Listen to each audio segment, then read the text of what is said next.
Cassandra Williams walked into the grand lobby of the downtown bank on a sunny morning. The glass doors opened smoothly as she stepped inside, her heels clicking softly on the polished marble floor. The place was quiet except for the low murmur of customers talking and the occasional sound of coins and papers being counted. A tall man in a suit walked past her, holding a leather briefcase, while a young mother tried to calm her toddler near the waiting chairs. Cassandra, dressed in a simple but elegant navy blue suit, walked with quiet confidence toward the counter.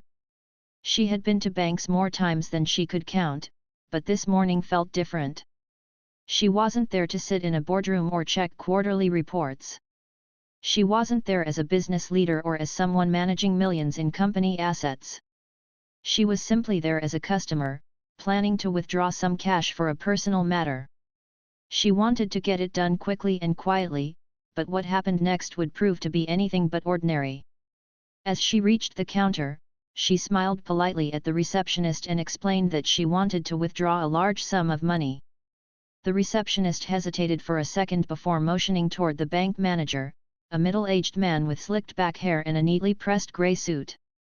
The man adjusted his tie, walked toward her, and asked to see her account details.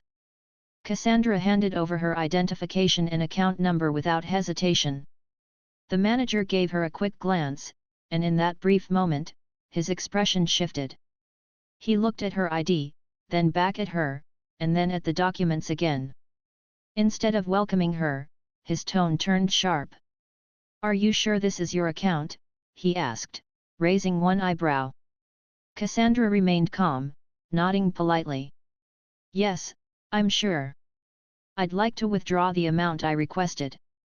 The manager leaned against the counter, folding his arms. "You understand that large withdrawals require approval, right? We don't just hand out cash to anyone who walks in here." His words were loud enough for a few nearby customers to hear, and they began to glance over curiously. Cassandra took a slow breath, keeping her composure. "I understand the procedure. That's why I brought all the necessary identification." She pointed to the papers in his hand, but he didn't bother to look closely at them. The manager stood stiffly by the counter, his eyes narrowing as if every glance at Cassandra was another test of suspicion. He tapped his fingers against the papers she had already handed over, but it was clear he had no intention of reading them carefully. Instead, he straightened his tie and spoke louder, making sure everyone in the lobby could hear. The lobby was filled with uneasy silence. The ticking of the clock on the far wall, so the bank lobby was still filled with stunned silence after Cassandra handed the termination notice to the manager. He had been so sure of himself just minutes earlier, standing tall with authority. But now, his hands shook as he held the paper, his face drained of all color. The people around him, staff and customers alike, stared with wide eyes, as if they couldn't quite believe what they had just witnessed. Cassandra stood with quiet dignity. She had not raised her voice, she had not caused a scene, and she had not demanded respect. She had simply let the truth unfold in its own time. Now, with calm words and a firm decision, she had changed the entire atmosphere of the bank. The manager tried to stammer out an apology. "Miss Williams, please, I didn't realize. I thought," his voice trembled, but Cassandra gently raised her hand, signaling him to stop. "You thought wrong," she said softly, but her words carried the weight of authority. "You judged before you checked. You dismissed before you understood. And worst of all, you treated a client of this institution without the respect that every human being deserves. This is not just about me. This is about how you see people, how you handle your responsibility, and how you represent this company." The staff members stood quietly behind their counters, some of them looking down in shame, others with eyes full of respect for Cassandra's calm strength. A young teller who had wanted to speak up earlier finally allowed herself a small smile. She had witnessed real leadership that didn't shout or humiliate, but still held people accountable. The customers, too, were deeply moved. The elderly man by the window shook his head slowly, whispering, "I've never seen anything like this." The young mother hugged her little girl a little tighter, as though wanting her daughter to remember that dignity was something worth protecting. Even the college student who had smirked earlier now sat in silence, his face red with embarrassment. Cassandra looked at everyone, not just the manager. "Let this be a reminder," she said, her voice even and clear. "Respect is not optional in this institution. It is the foundation of trust, and without it, we have nothing. Every person who walks through those doors deserves fairness, no matter their background, their clothing, or the size of their account. This company was built on that promise, and it will continue to stand by it." For a moment, there was only silence. Then, slowly, someone began clapping. It was the elderly man. His wrinkled hands struck together firmly, his face lit with admiration. The sound spread through the lobby. Soon, the young mother joined in, then another customer, then the staff themselves. Within seconds, the entire lobby filled with applause. It wasn't loud or chaotic, it was steady, strong, and full of respect. Cassandra did not bask in the moment. She gave a small nod of appreciation but did not smile widely. She wasn't there for applause, she was there for justice and for the principle of dignity. Still, the clapping was a reminder that people recognized the difference between arrogance and true leadership when they saw it. The manager lowered his head, knowing his career at the company had ended in the most public way possible. But Cassandra didn't dwell on him anymore. She had made her decision, and it was final. She turned toward the staff. "I expect better from all of you," she said gently. "Don't let fear of authority silence your voice when you see something wrong. Speak up. Protect the values of this company. Protect the dignity of the people who trust us with their money. That is your duty." The staff nodded, many of them with tears in their eyes. They had been reminded of why they chose to work in banking, not just for numbers and accounts, but to serve people, to build trust, and to uphold fairness. With that, Cassandra gathered her folder, placed it neatly in her handbag, and walked toward the exit. The security guard by the door stood straighter than before, holding the glass door open for her with deep respect. "Thank you, ma'am," he said softly, "for showing us what real leadership looks like." Cassandra gave him a nod and stepped out into the sunlight. Outside, the city moved as though nothing extraordinary had happened. Cars passed by, people hurried along the sidewalks, and the everyday noise of life filled the air. Yet, inside that bank, something extraordinary had just taken place, something that would stay in people's memories far longer than any transaction. Cassandra paused by her car, taking a slow breath. She thought of her parents, the lessons they had taught her about dignity, patience, and inner strength. She thought of her journey from a humble neighborhood to the highest office of the company. And she thought of the countless people who would never have the chance to defend themselves in the way she had just done. That was what made the lesson so important. Later that evening, the story began to spread. A few customers who had been there shared it quietly with their friends. By the next morning, it had made its way onto social media. Posts described how a powerful CEO had walked into a bank, been denied service, and then revealed her true identity with calm authority. People shared their admiration for her patience, her self-control, and her refusal to let arrogance go unchallenged. Some called her the CEO who taught dignity in 7 minutes. Others wrote about how her story inspired them to demand fairness in their own lives. The company itself issued a statement, praising Cassandra's leadership and reminding all employees of their responsibility to treat clients with respect. Letters and emails poured into the headquarters. Some came from customers, thanking Cassandra for setting a high standard. Others came from employees, promising to do better. One letter from a young woman stood out. She wrote, "I've always been afraid to speak up when treated unfairly. But your story showed me that patience and truth are stronger than pride. I'll carry that lesson with me always." Cassandra read the letter quietly, her heart touched. She didn't see herself as a hero, she simply saw herself as someone living her values. But she knew that stories like these mattered. They reminded people of what was possible when dignity guided decisions. Weeks later, when she visited another branch, a customer recognized her. "You're Cassandra Williams, aren't you? The one from the story?" he asked with awe. Cassandra gave a small smile. "Yes.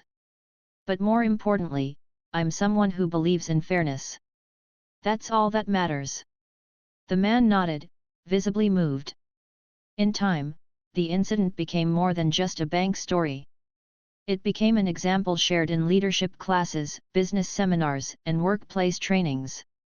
Teachers told their students about the quiet strength of a leader who refused to let arrogance go unchecked.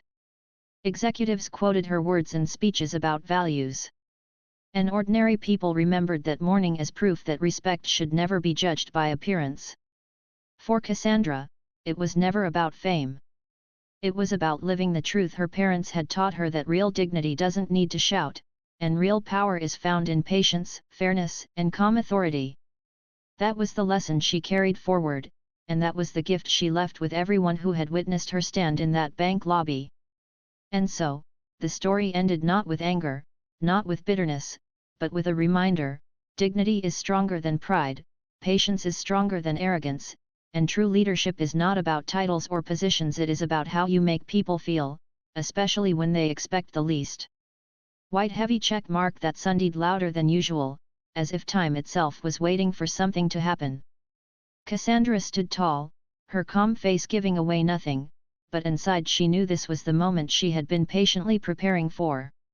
7 long minutes had passed, and the manager had failed every silent test she gave him. Now it was time to reveal the truth. The manager, still puffed up with false authority, tapped the counter and gave a short laugh.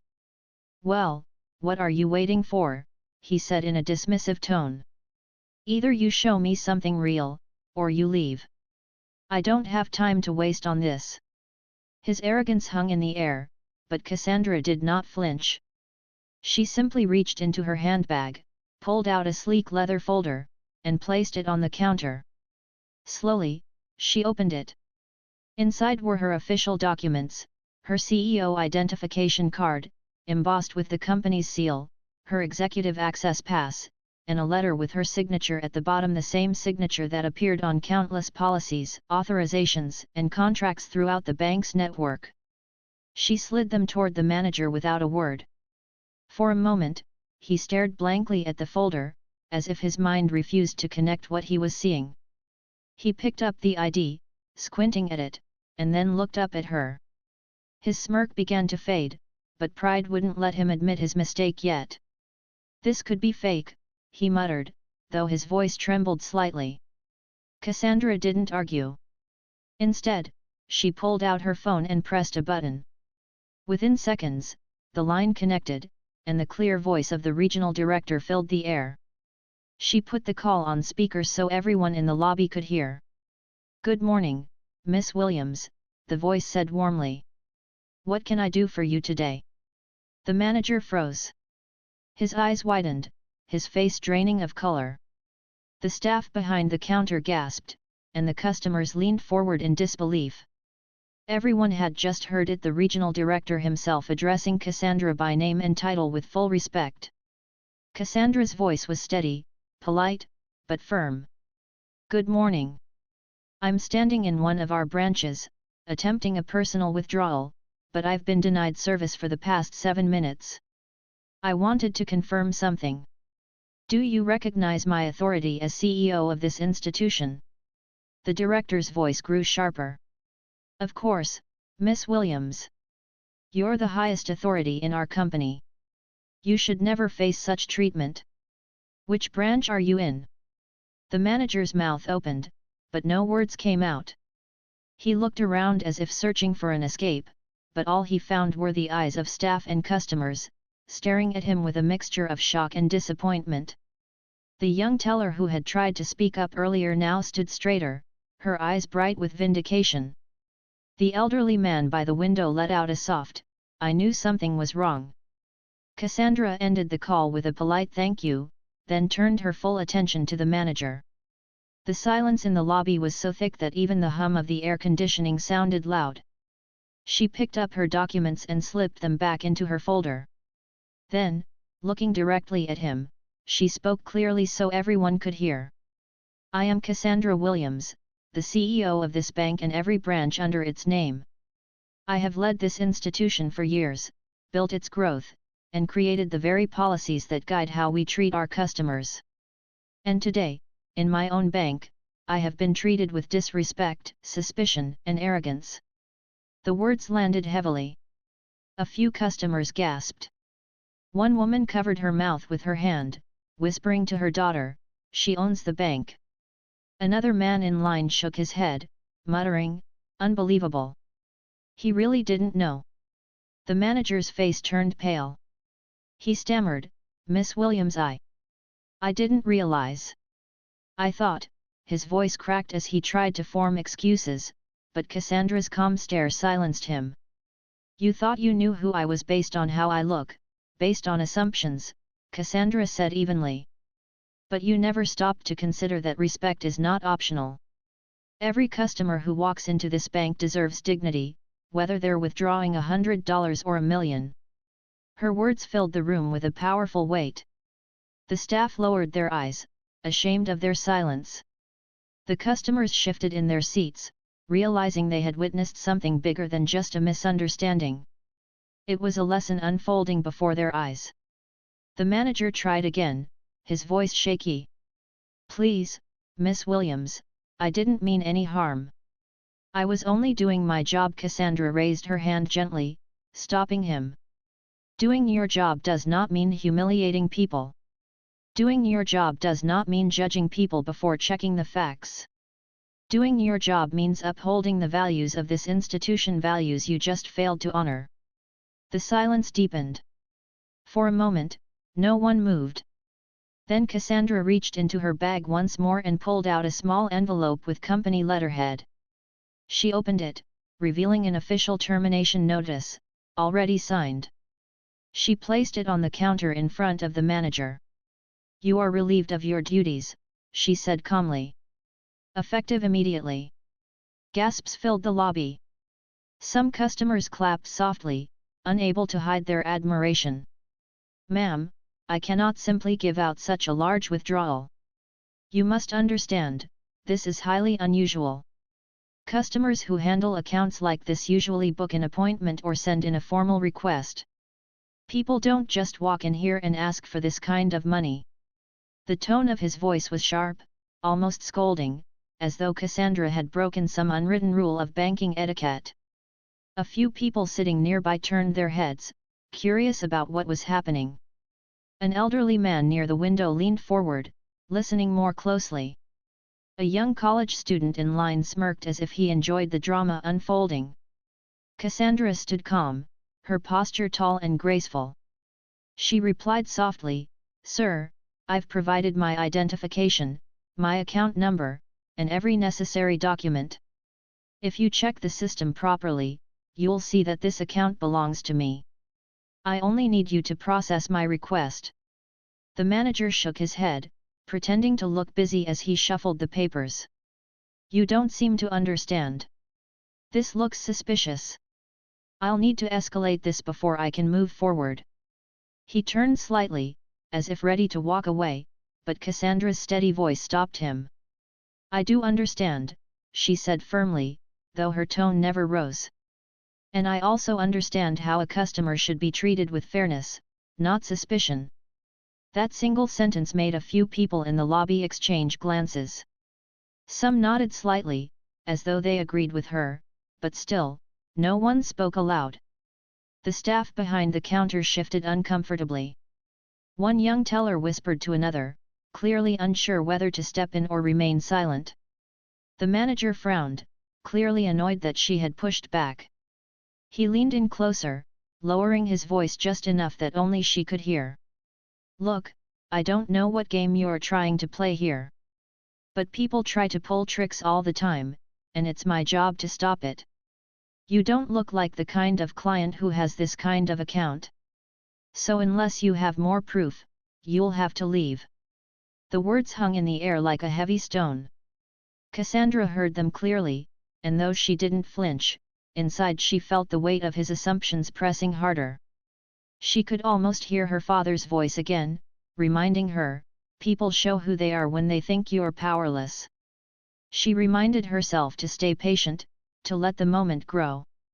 Other customers started whispering. A woman sitting with her daughter shook her head, whispering, "That's not right."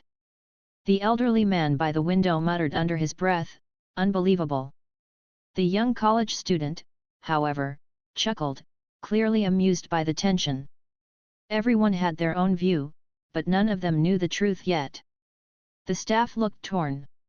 A teller quietly suggested, "Maybe we should just run the ID properly," but the manager waved his hand dismissively. "I know what I'm doing. I don't need anyone telling me how to do my job." His arrogance showed not just in his words but in his body language, shoulders stiff, chin raised, as though he were the only authority in the room. Cassandra remained composed. She knew moments like this revealed character more than anything else. She also knew that patience would make the truth sting even harder when it was revealed. So she stood still, her hands gently folded, her phone quietly recording the minutes ticking away. The manager finally made a show of calling someone, pretending to verify the account. But instead of dialing, he scrolled his phone briefly, then placed it back in his pocket. He turned to Cassandra again and said in a louder voice, "I've spoken with the higher office, and they agree. This request looks questionable. I suggest you leave before this becomes a bigger issue." His words caused a ripple in the lobby. Several customers looked shocked that he had spoken to her that way.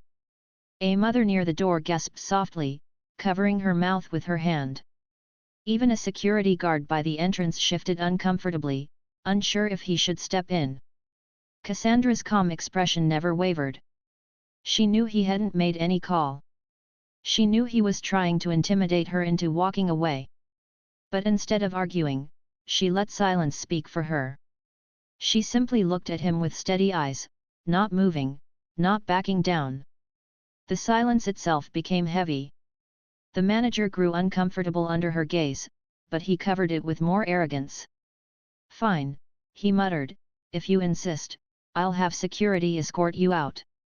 We don't tolerate this kind of behavior here." Those words finally stirred a reaction from the staff. One teller whispered sharply to another, "She's done nothing wrong. Why is he doing this?"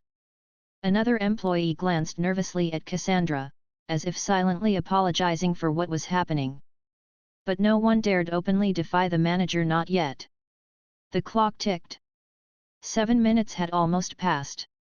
Cassandra's patience remained strong, her calmness unbroken. She thought about all the people who had ever been underestimated, disrespected, or dismissed in places where they should have been treated with dignity. She thought about the responsibility she carried, not just as a CEO but as a symbol of resilience for others who faced the same struggles. She let the manager finish his display of authority, knowing that every second only built the weight of what was coming next. She glanced around the room, seeing the mixture of disbelief and unease on the faces of the customers and staff.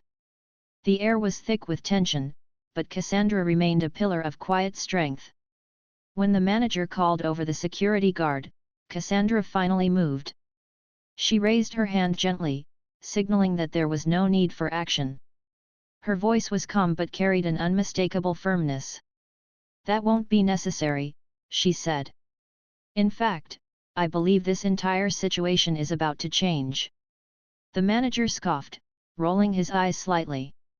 "And what exactly do you mean by that?" Cassandra didn't answer right away. Instead, she looked at her watch. Exactly 7 minutes had passed since she started recording. She knew it was time. She had given him every chance to correct his behavior, and he had chosen arrogance and disrespect at every turn. The lobby grew quiet, as if everyone sensed something was about to happen. The staff looked up from their desks, the customers leaned forward in their seats, and the manager stood waiting, unaware that his career was about to collapse in front of everyone's eyes.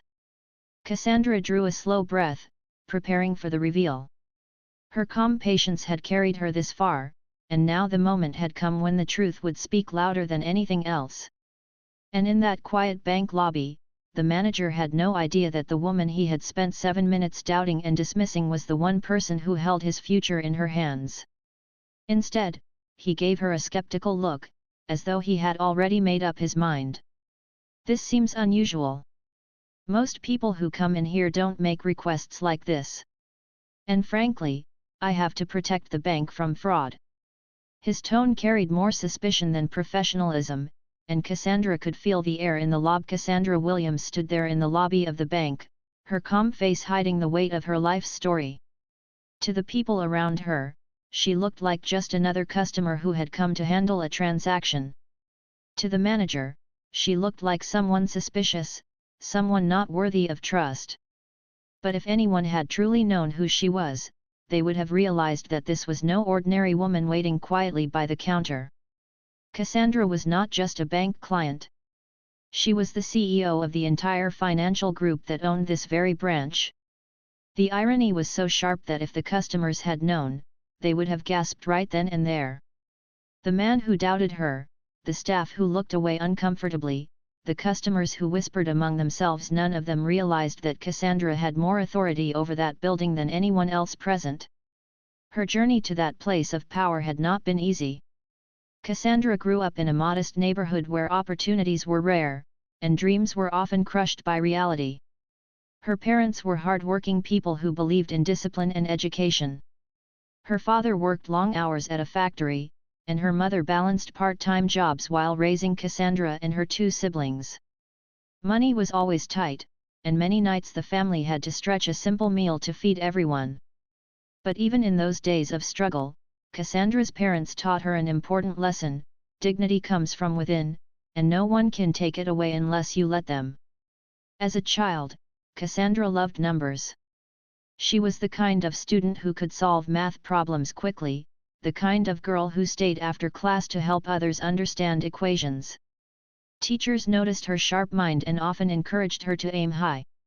She dreamed of working in finance, though she didn't even know exactly what that meant back then. All she knew was that numbers gave her comfort. They were honest, they were exact, and they didn't judge anyone by skin color or background. When she got older, Cassandra won a scholarship to attend university. It was a proud moment for her family. She majored in finance and business administration, working part-time jobs on weekends to cover living expenses.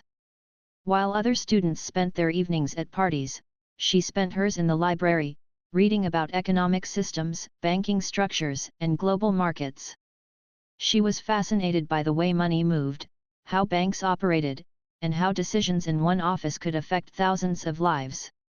After graduation, Cassandra applied to a major bank for an entry-level position. At first, she was met with the same skepticism she faced that morning in the lobby.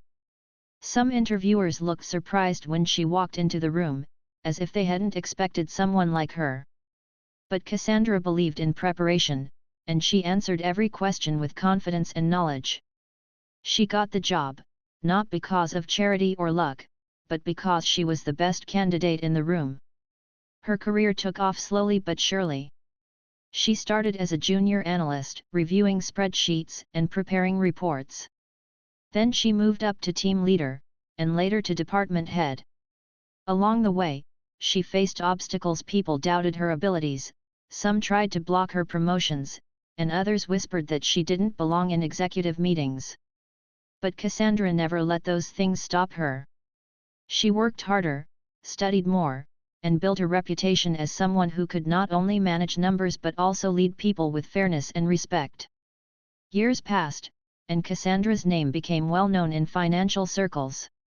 Her strategies helped the bank grow, her leadership inspired loyalty among her teams, and her vision shaped new policies that made banking more accessible to ordinary people. Eventually, the board of directors saw what she was truly capable of, and she was promoted to CEO of the entire financial group. It was a historic moment. She became the first black woman to hold such a position in the company's history. The very branch she was standing in that morning had been renovated under her leadership.